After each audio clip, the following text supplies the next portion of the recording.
So, here it is. The video we never wanted to produce, but one that we couldn't put off making any longer. This summer began with cautious optimism for Ukraine. Optimism that newly supplied Western weapons would allow Kiev's forces to punch through Russian defensive lines. The Moscow's own failed 2023 offensive had so depleted its soldiers that the Ukrainians would be able to make significant gains in the south. Maybe not enough to completely KO the Russian bear, but at least enough to leave Kiev in a good place for 2024.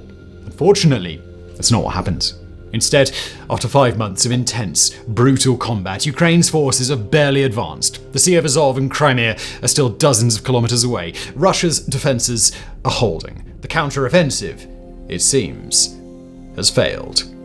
The question now is what comes next. With Russia stepping up industrial production, there are worries that Ukraine's last chance at a knockout blow is slipping through its fingers. That all the future holds now is grinding attritional warfare that could continue for a very long time. In today's analysis, we're taking stock of the counteroffensive's unfulfilled hopes and asking where Kiev can possibly take things from here.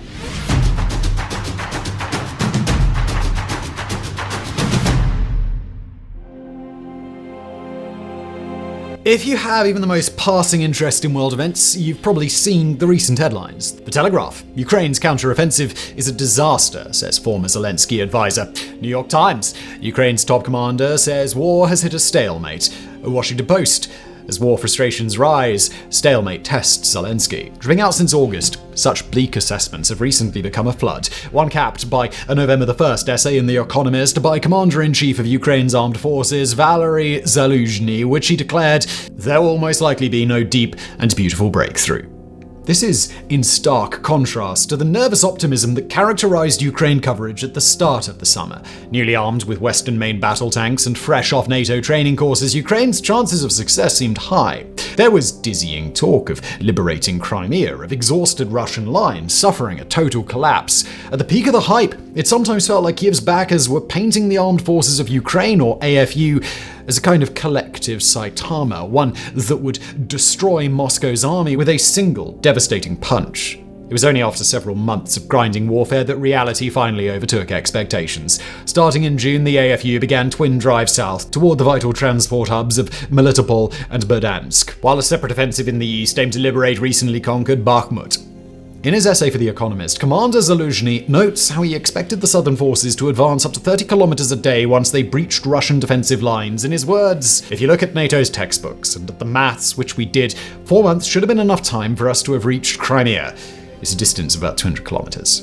Instead, it's estimated that at their deepest point of penetration, the AFU advanced a mere 17 kilometers towards Melitopol. The Center for Strategic and International Studies crunched the numbers. At the height of Ukrainian advances towards the village of Robotyne, the AFU was moving at a mere 90 meters per day. Per the CSIS, the advance was slow even when compared with historical offensives in which the attacker did not draw major benefit from surprise or from air superiority.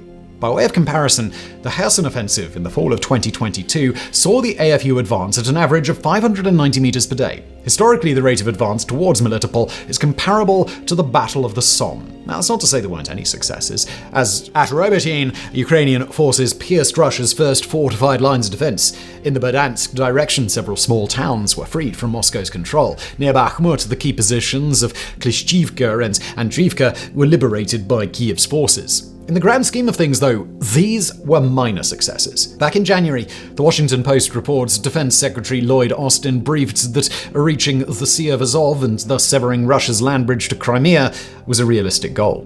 The AFU never got close.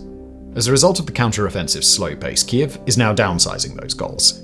Writing on X, international relations expert Sam Ramani explained how, quote, Ukraine wanted Melitopol so it could disrupt Russian supply chains and make real progress in Zaporizhzhia, Kherson, and outside Bakhmut. It downsized its goal to Tokmak, which has been partially successful, but battle lines are frozen. The cost of this partial success, thousands of troops killed and wounded. Now, we need to be clear that Kiev denies the counteroffensive has failed. In their telling, things have slowed to a crawl but not yet stopped. A pause, while the AFU focuses on destroying Russian assets behind the lines with Storm Shadow and ATA-CMS missiles. And who knows? Maybe that's really the case. Maybe there'll be a sudden shift in gear soon and this video will wind up looking hilariously misinformed. Honestly, we pretty much hope that's what happens. As we made clear before, we want Ukraine to win. Nothing would give us more joy than for the AFU to stage a sudden breakthrough. But we also have a job to do, one that doesn't involve spinning fantasies about how everything is going to plan, one that, unfortunately, involves asking difficult questions. Questions like, what the hell happened? Now, back on August the 3rd, we released a video asking if Ukraine's counteroffensive had failed. In it, we discussed a lot of the factors that were bogging Kiev's progress down, from Russian fortifications to late deliveries of Western equipment. Since that video is still in our archive, we don't want to just repeat the same points here. What we're going to do instead is highlight stuff we maybe didn't touch on back then, or issues that have only become clear in hindsight. So if we fail to spend this section talking enough about Surovikin lines or slow deliveries, please don't get mad, you can hear all of that in our previous video. For now though, let's start with looking at something Commander Zaluzhny focused on in his recent essay, electronic warfare, or EW. But now, one of the odd things about how this war has played out on social media has been the endless memes portraying Russian soldiers as bumbling incompetents who do nothing but get drunk and steal raccoons. But when you start following or listening to interviews with frontline Ukrainian soldiers, you don't hear stories about clueless Russian idiots. You hear stories of a formidable foe, one that's light years ahead of the AFU in some areas, the most important of which is probably EW. Prior to the invasion, Russia pumped gallons of oil money into its EW forces, modernizing them, building new, cutting-edge equipment. Ukraine, by contrast, began the war still mostly relying on Soviet-era platforms. And while Western nations are helping Kiev's forces improve, the Russians are still able to jam their communications equipment so badly that it renders large-scale coordination between troops and artillery all but impossible. This leaves Ukraine at a huge disadvantage, especially when trying to battle through what the CSIS has called the most extensive defensive works in Europe since World War II. Among those defensive works, the key feature has been the minefields. Russia has laid minefields that can individually be up to 500 meters wide and collectively stretch back some 20 kilometers. Infamously, it was these minefields that led to the 47th Assault Brigade and 33rd Mechanized Brigade getting pummeled in early June. Trapped and targeted by artillery, the AFU was forced to abandon 25 trucks and fighting vehicles, including German Leopard 2 tanks. As Zaluzhny bluntly told The Economist, even Western supplies such as Norwegian mine-clearing tanks and rocket-powered mine-clearing devices have proved insufficient given the scale of Russian minefields. Other problems the commander highlights you could probably guess for yourselves. The lack of air superiority, for example, which has seen Ukrainian troops left vulnerable to Russian attack helicopters. Others are perhaps less well known. General Zaluzhny noted the prevalence of modern sensors covering every inch of the battlefield, making concentrating forces nearly impossible. What CSIS calls a transparent battlefield in which forces can be found and targeted more easily than in past decades. Or in the general's words, quote, "The simple fact is that we see everything the enemy is doing, and they see everything we are doing." Still, we don't want to only rely on Zaluzhny's take for this section, especially as some analysts think the failure isn't just due to technological improvements or Russian strengths, but also Ukrainian missteps. John Helen of the open source intelligence analyst Black Bird Group summed up some of this thinking on X. "I don't think anyone was stopping the Ukrainians from opting for a more limited offensive starting in mid-July. No one imposed the Zaporizhzhia counteroffensive or spreading of forces in 3 to 4 directions on the Ukrainians." And that last bit is important. Many Ukrainian analysts have been openly critical of the AFU's decision to send thousands of badly needed troops to try and retake Bakhmut, a city that has no real strategic value for either side. In Washington, meanwhile, officials have been pointing the finger at tactics deployed on the ground.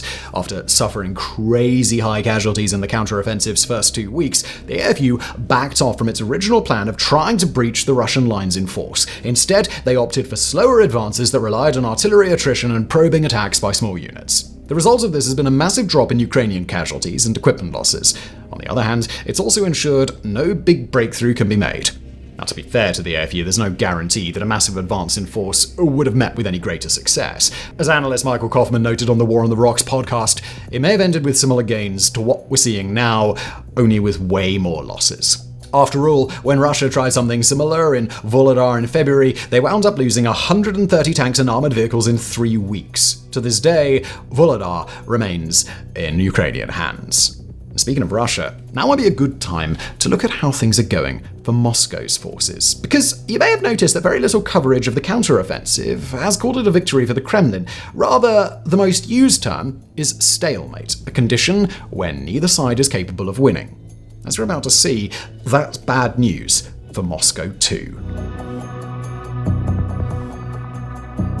One of the strange things about covering a war that the public are invested in is the tendency for people to treat it like a zero-sum game, one in which one side's failure is the other side's victory. But war in general isn't like that. It's possible for Ukraine both to have had a deeply disappointing summer and for Moscow's forces to have also had an unsuccessful year. Remember earlier when we said that the AFU had expended thousands of troops to advance just 17 kilometers? Well, Moscow expended thousands more in the spring just to capture Bakhmut, a city of such limited strategic value that neither side should be fighting as ferociously as they have been for it. As we record this, the Kremlin seems to be hoping to repeat that feat in Avdiivka. Since early October, they've been hurling men and armor at the city, leading to titanic losses. The analysts at RUSI think the Russians have lost thousands of men in one operation. Elsewhere, Mike Hoffman estimated that Moscow may have lost more equipment outside Avdiivka than Ukraine lost in its entire counteroffensive. Now, that's not to say Moscow won't eventually take Avdiivka. Surrounded on three sides, the city is one of Ukraine's most vulnerable positions. But if they only do so at an overwhelming cost, then it's simply going to be a mirror image of Ukraine's counteroffensive, a minor gain offset by all the bloodshed. This is what it means for a war to be stalemated, to have reached a point where not only is neither side winning, but perhaps neither side can win. Writing on X, a Ukrainian reserve officer and intel analyst who goes by the name Tatragami summed up the situation by saying, "We are not winning at the moment, but I also don't see us losing. We're at a crossroads and need swift changes." Whether those swift changes are possible, though, is another matter. The deputy director of the French Foundation for Strategic Research recently told The Times that Russian and Ukrainian troops were mutually cancelling each other's air and ground capabilities, what General Zaluzhny has called technological parity. To quote, "Just like in the First World War, we have reached the level of technology that puts us into a stalemate." Now, obviously, Russian and Ukrainian tech is not perfectly aligned. The Russians have advantages in some sectors that we mentioned earlier, like EW, while the Ukrainians have things donated from the West, like ATACMS and Patriot missile systems that Moscow can only dream of. Fundamentally, though, it looks like both sides are evenly matched where it matters most. Both are able to survey the whole battlefield in real time. Both are able to remotely lay extensive minefields. Both are capable of using $400 drones to disable a $2 million tank. Both have mastered cheap loitering munitions that can kill infantry with ease. Still, current parity does not mean this will always be the case. The artillery advantage, for example, has been swinging back and forth between both armies. In the summer of 2022, it was Russia that could unleash 50,000 shells a day. This year, Ukrainian has had the edge on the southern front. Now, with North Korea delivering up to 1 million rounds to Russia as Western shell productions misses targets, it looks like the advantage will soon be Moscow's again. That's likewise true where long-range missiles are concerned. Russia has been stockpiling in order to, it seems, resume its campaign against Ukrainian infrastructure this winter. Still, the deck isn't purely stacked in Russia's favor. Tesla has recently given Kyiv steep discounts on its Powerwall batteries to keep the lights on under bombardment, and recent meetings with US tech chiefs suggest Ukraine's cyber capabilities might soon get a boost. But will any of this alter the fundamental picture? Will a glut of shells allow Russia to break the stalemate any easier than it did Ukraine? And that's a hard question to answer. Most analysts agree that a protracted war favors the Kremlin, which has more money and manpower than Kyiv. Equally, though, that's only an issue if the West ceases to supply the AFU with arms and funding. But I think we've made our point about stalemate. For now, let's turn our attention away from the present frozen moment and toward the future. When we talk about Ukraine's counteroffensive being a failure, it's important to note that we're talking about a specific action, the attempted advances south and east rather than the entire war. We mention this because there are already doubtless angry people in the comments asking why we haven't touched on two recent Ukrainian successes in the Black Sea and across the Dnipro River. In the Black Sea theater, Ukrainian forces have successfully damaged and destroyed so many Russian ships that Moscow's navy has had to retreat to more distant ports. As a result, Kyiv has been able to unilaterally open a grain shipping corridor, albeit one prone to disruption. For a country without a functional navy, that's quite a feat. Another success has been down near Kherson City, where Ukrainian forces crossed the Dnipro River to establish a bridgehead last month, one that they've since expanded. Both of these are impressive wins. In Kherson, it may even point to a potential new front in the war.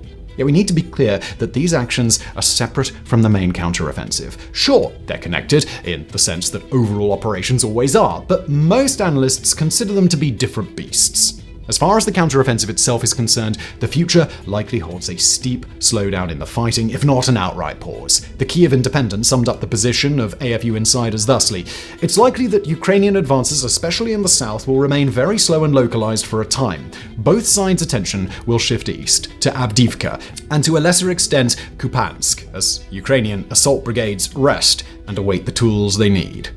Such resting is likely necessary. Melinda Haring of the Atlantic Council's Eurasia Center recently spoke to Britain's Sky News after touring the front lines and reported that Ukraine's defenders are utterly exhausted. Not just regular tired, they're exhausted. To quote, "They've been fighting for more than 600 days. They haven't been replenished. They haven't really had a chance to go home. They really want a break." Others have suggested that Kyiv may also be holding back to see whether the US Congress will cut off military aid rather than suffer the loss of more equipment that might not get replaced. For some observers, the end of this counteroffensive has been touted as the perfect time to open peace negotiations, to clap Ukraine on the back, say, "Well done, you gave it your best shot," and then try and work out a deal with Vladimir Putin. The trouble is, there's no sign Putin is willing to negotiate. At least not on terms anyone not wearing a t-shirt saying "I heart the Kremlin" is going to find acceptable. Russia's preconditions remain stuff like recognition of its annexation of 4 Ukrainian oblasts. Oblasts Moscow mostly does not even come close to fully controlling. It also includes stuff like the demilitarization of Ukraine and other things Kyiv could never agree to. Perhaps more to the point, each AFU failure seems to only convince Putin he's going to succeed in his original goal of conquering the entire country. From his perspective, why talk now when victory is within sight? So, if Ukrainian forces are likely to take a pause and negotiations are off the table, that leaves one possibility for the immediate future: Russia going back on the offensive. The only question is, are Moscow's forces even capable of such an action? Look at Avdiivka, and it's clear the Kremlin is determined to wrest the initiative away from Kyiv, to stop defending and start attacking. Surrounded by Moscow's forces on 3 sides, the former Donbass coking town has seen more than 40,000 Russian troops mass outside it for a major push, despite heavy losses in recent weeks. According to the Kyiv Independent, quote, "All interviewed experts believe that Russia is committed to its assault on Avdiivka at least through the spring of 2024. Likewise, the 1st Tank Army and the 6th and 20th Combined Arms Armies are currently attempting to advance on Kupiansk. Outside Bakhmut, Russian forces have also launched an assault to regain positions previously seized by the AFU. So far, it seems like Putin's army is facing the same challenges Ukraine has, the near impossibility of overcoming formidable defenses when your opponent can see everything that you do. As the CSIS has dryly noted, quote, "Defense has the advantage in this war. This reality should not come as a major surprise." Who knows though? Maybe some of these offensives will be met with success. If Avdiivka falls, it will be a big win for Putin. Unlike Bakhmut, it wouldn't be merely symbolic either. Avdiivka is key to Ukrainian hopes of one day advancing into the Donbass. No matter how successful these localized actions are, though, they are unlikely to amount to a generalized offensive that makes large gains. Mostly because no one seriously believes Russia has the manpower to pull one off. As defense and security analyst Professor Michael Clark told Sky News, "I don't think that Russians can launch any successful offensive until spring of 2025. Or as the New York Times put it, given the intensity of the fighting, military analysts generally agree that both sides will continue to struggle to generate forces capable of conducting offensive operations." It's a feeling even Russia's most hardcore supporters admit to having. Just look at the letter Igor Girkin published from his cell. A former Russian officer who conducted operations in the Donbass, Girkin was jailed by the Kremlin this year for criticizing the war effort, but not from some liberal, anti-war perspective. An extreme nationalist, Girkin belongs to a class of mill bloggers who desperately want Russia to win and criticize Putin for not being brutal enough. While that makes Girkin a despicable human being, he's also a knowledgeable critic of where the war effort is failing. According to his letter, as translated by the ISW, Russian forces will be even less capable of offensive operations than they are now by spring 2024. For this, Girkin blames Putin's unwillingness to order a full mobilization as well as the Kremlin's continued insistence on expending men and material on high-cost, low-reward operations like Bakhmut and Avdiivka. To be fair, not everyone agrees with these takes. Some analysts expect a larger-scale Russian offensive than we're seeing so far, one that could make bigger gains than anyone is anticipating. Broadly, though, there seems to be agreement that things have reached a stalemate, that while Russia may take Avdiivka and Ukraine may establish positions across the Dnipro, we're not about to see a massive breakthrough by either side. All of which neatly takes us to our final chapter today, the part where we try to figure out how this stalemate might be broken. In his Economist essay, General Zaluzhny claims his initial strategy was to cause so many casualties among Russian forces that the Kremlin would be forced to back off. Unfortunately, it didn't quite work out. Quote, "That plan was my mistake. Russia has lost at least 150,000 dead. In any other country, such casualties would have stopped the war. But not in Russia, where life is cheap." Now we can debate Zaluzhny's figures. Statistical analysis by independent Russian outlets Medusa and Mediazona in July put the number of dead closer to 47,000. But his overall point is sound. Moscow has lost more men in 90 months of fighting in Ukraine than the USSR did during the entire 10-year Soviet-Afghan war. Any hope of mass casualties leading to a revolution is just wishful thinking. This fact also means Kiev can't continue to rely on an attrition strategy.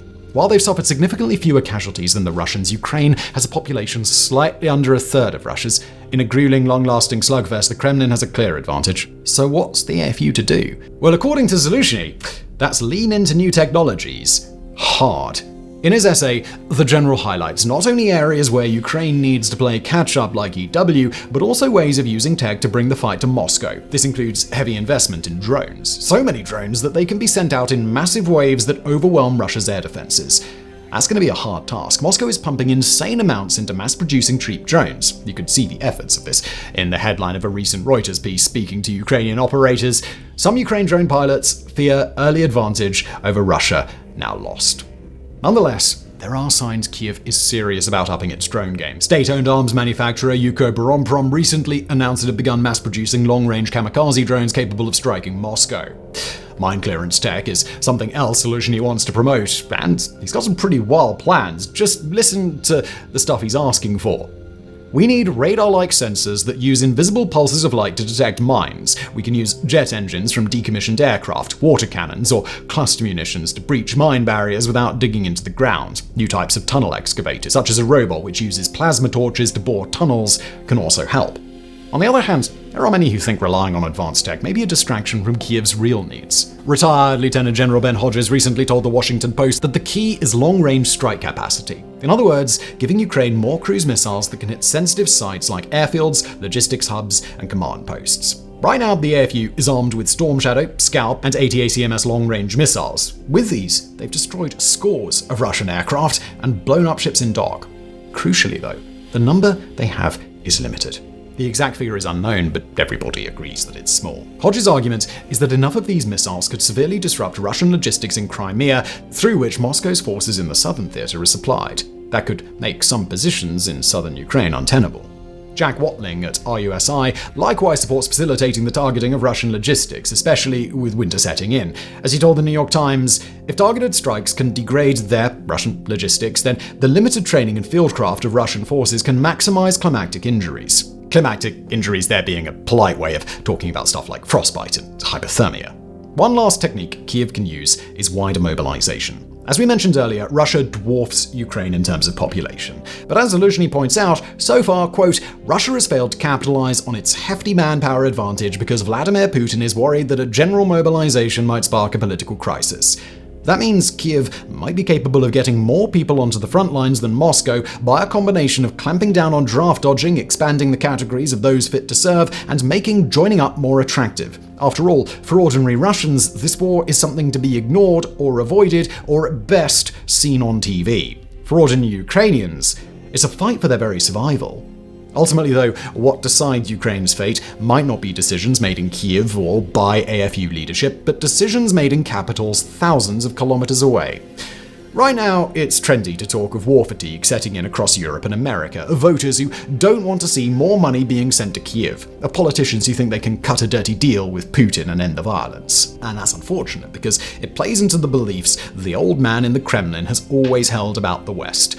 That we're fickle, that we're easily distracted, that we're so weak and busy organizing pride parades that we'll roll over and give up the moment a real tough guy shows up. If the collective West stops backing Ukraine now, then all we'll be doing is confirming this worldview. To Putin, yeah, but also to every other wannabe autocrat out there, to every playground bully who failed to grow up and realize that there's more to life than dominating others. Because while Ukraine's counteroffensive may have failed, there's one sure way to guarantee it doesn't translate into wider failure.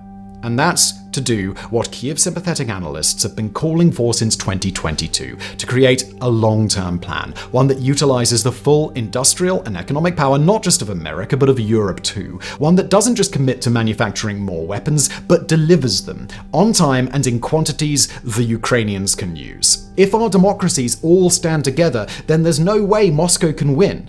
Against our combined economies and might, the Russian grizzly looks more like a mangy Care Bear. The choice, then, to end this war is ours. It remains to be seen whether our leaders have the courage to do so.